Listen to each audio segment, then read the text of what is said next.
Hey man, it's me, Kevin Smith. Welcome to the Grow Tent, everybody. You have found the best cannabis growing channel on YouTube, man. The place where we simplify the approach for you so everyone can learn how to grow. We make it so simple, even I can understand. So I'm going to listen and learn right now.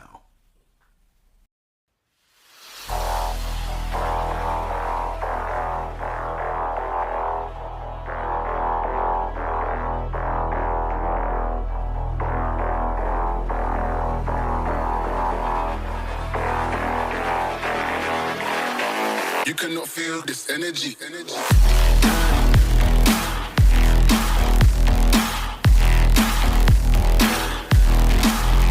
Drop.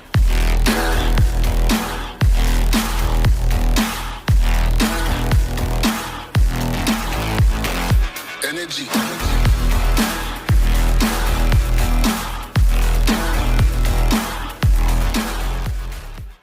Welcome back, everybody, to the Grow Tent. We're hanging out here with Curly, Lucky, and Unnamed. We haven't named this spider yet.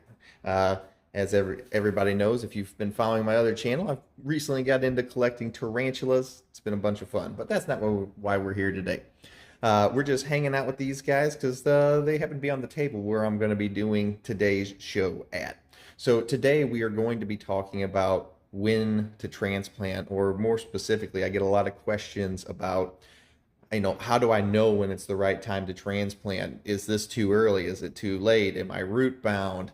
Is this too big of a bucket? And today we're going to go over what I personally do and what I'm looking for when I know it's time to transplant into a bigger container.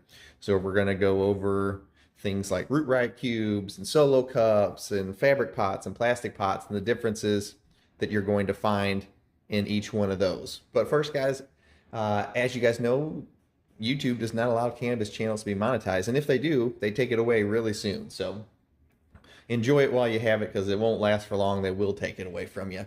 On that note, if you're looking for a way to help support the channel, you like the kind of information that you get from here, you can always join our Patreon. The link is always in the video description below. Provides a direct access link to me. And depending on the tiers you join, you get everything from video consults, merch, depending on the tiers. Even if you join the tier that's only $1 a month, you still get a direct link to me. You can ask your questions straight to me. I answer those emails or those messages 1 to 2 times every single day. I go through and answer every single question in it, and I don't ever skip any. And it's a way that it helps keep this channel running. As you can see, we have built a new gigantic room here that is just for growing and showing people how to grow these amazing plants. So let's get today's episode started, and it's going to be a good one. Curly, you want to send us off? Woo! Oh, that was a good one, Curly. Not too bad. I'm pretty happy with it. Lucky, you got anything? No? All right. No name? Nothing? All right.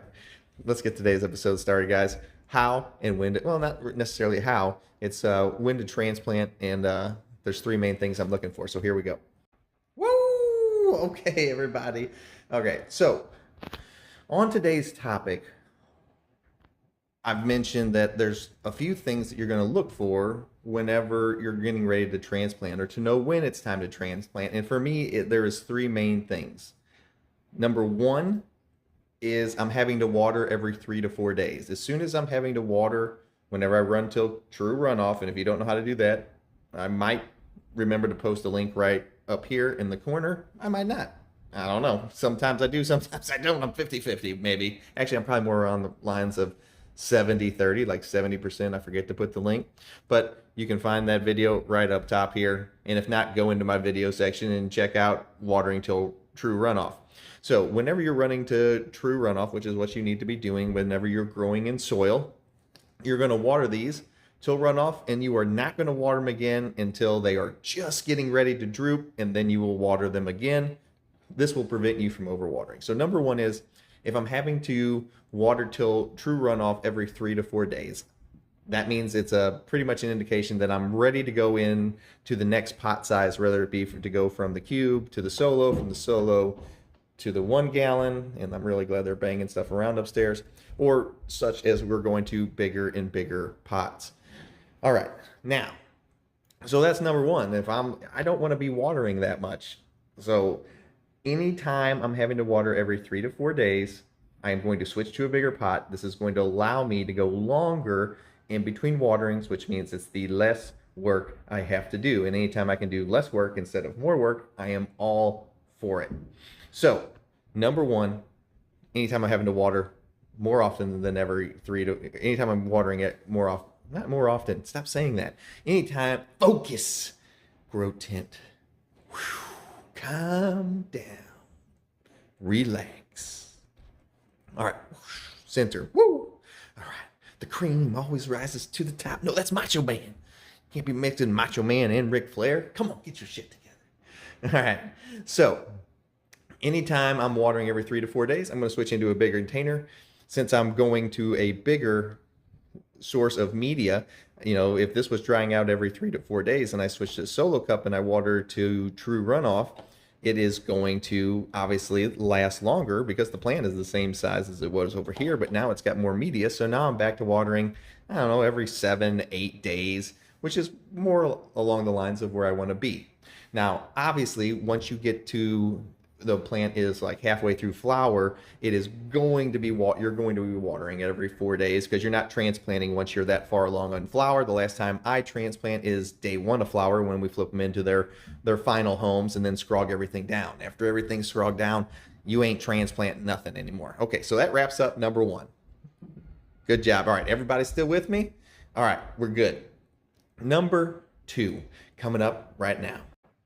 All right, guys, welcome back to part 2. I guess it's really not part 2, maybe like bulletin point 2 or what I'm looking for part 2. So the first part was the runoff, or the first part was the watering. The second part is anytime the soil, whenever we grow here, we grow in Fox Farm soil, which is pre-amended, which means it already has the nutrients in it. So basically all you have to do is add water whenever you are growing these plants. And it's one of the reasons that, I only have to feed my plants, 1 to 2 times, maybe 3, depending on how long I'm vegging, during the entire grow, is because I just let the plant naturally eat what's in the soil, just like they would do if they were growing outside. So the second reason that I am going to know that it's time for a transplant, let's say I'm not watering every 4 days yet, but my runoff ppm, and if you don't know what that is, we're going to talk about that here, this little experiment I have set up. So whenever my runoff ppm, let's pretend this cup is full of soil. I know it's not, but let's just pretend. My runoff ppm gets below 800 ppms. And anytime my runoff ppm drops into the 800s, I know it's either time to feed or it's time to transplant them into a bigger pot with newer soil because the plant has started to use up all the nutrients that were currently in the soil. So whenever you're watering, one of the things you can check is runoff ppm. So let's say our plant was in this cup, and this cup is full of soil. Well, not full because you leave it a little bit down. And then this is our drip tray. I know this isn't what it looks like, but we're just doing this for educational purposes. So you are going to water your plant like so. Listen, I know there's no plant in here. I know there's no soil. Just bear with me. So we've watered our plant in soil.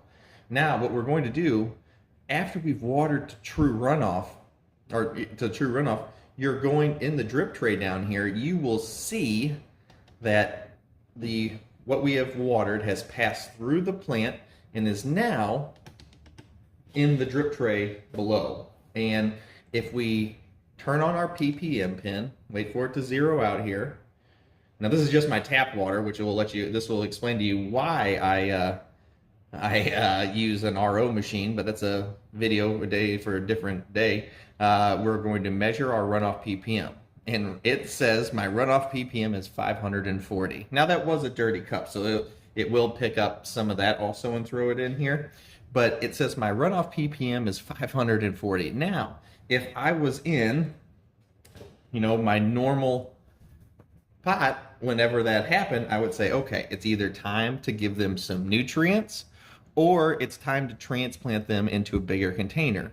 Now, I like to do everything the easiest way possible. I don't like to feed my plants a lot. I like to let them eat off the soil. So instead of feeding them, I am going to choose to transplant them into a bigger pot. And so let's say I was in the solo cup, I would go find a 1 gallon pot. I would put some soil in the bottom and I would transplant them as such. So that is bullet point number 2. And if you aren't checking your runoff ppm, you should be doing it anyway. It lets you know about how much your plant's eating week to week, so you'll know how much, to keep it from running out of food. But generally 800 ppms is right where I like to keep it, as far as the lowest point of it, which will trigger me to put it into a bigger container. All right, that wraps up indication number 2. We're going to move on to indication number 3 right now. All right, guys, and the third main reason, and we'll do a fourth small reason too.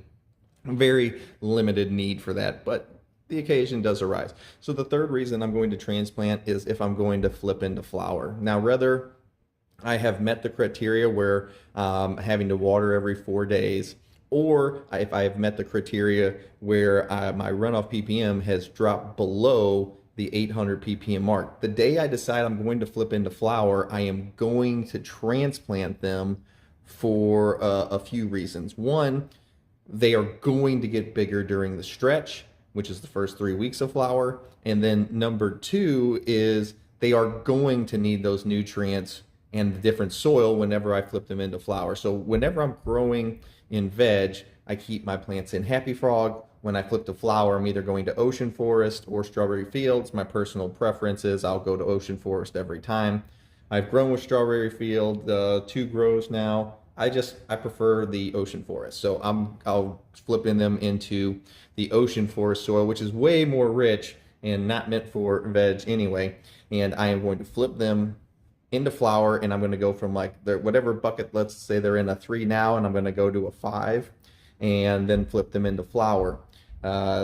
You get all that nice new soil, which means I probably won't have to feed the flower plants till around week 3, week 4 of flower. So it's less work I got to do. And then the watering, it also backs the watering off how often you need to water, because they are really, really going to start drinking and eating after, while they're in the stretch, and then whenever they start making the buds. So it makes it really, really nice to have them in the slightly bigger container.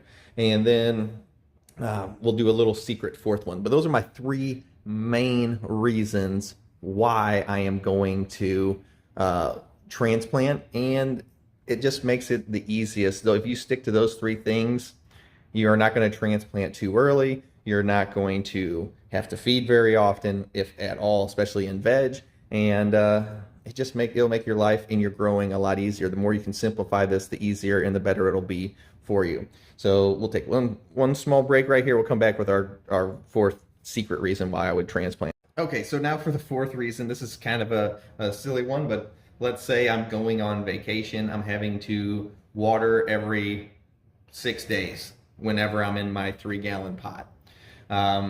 If I'm going to be on vacation, let's just say for 7 days, I'm going for a full week, and I'm not going to be able to water them, but my plant in my 3-gallon pot needs water every 6 days. So that means by the time I got back on my 7th day, they would probably be dead. Everything would be dried out and my plant would be dead. Well, obviously we don't want that while we're going on vacation. So what I will do is I will cheat a little bit. So instead of the 3, I don't care if I'm having to water, every 6 days, or ppms are still at 1300. I'm going to cheat because I don't want my plant to die, because if they die of thirst, they're going to die no matter what. So that's not good. So what I will do before I go on vacation, or I'm going to have to leave, let's say you're over-the-road truck driver, you're not going to be back for a week, I will transplant them into the bigger pot, like this 5.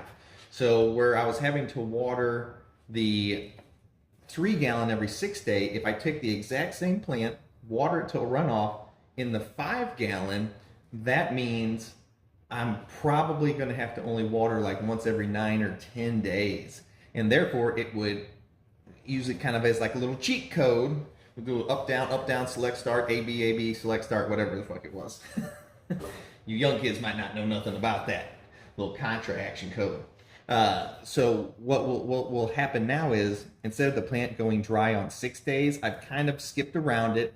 I don't recommend doing this all the time, but if it's something that you have to do to get through while you're gone from your plants, it can help the plant survive whenever you are gone, and it can kind of get you through that. Even though you cheated just a little bit, it's not too big of a deal. It'll get you through that time where they weren't going to be able to survive without water. So those are my 3 main reasons, and 1/4 super specific reason why you would transplant that one a little bit early. But those are the reasons why I transplant.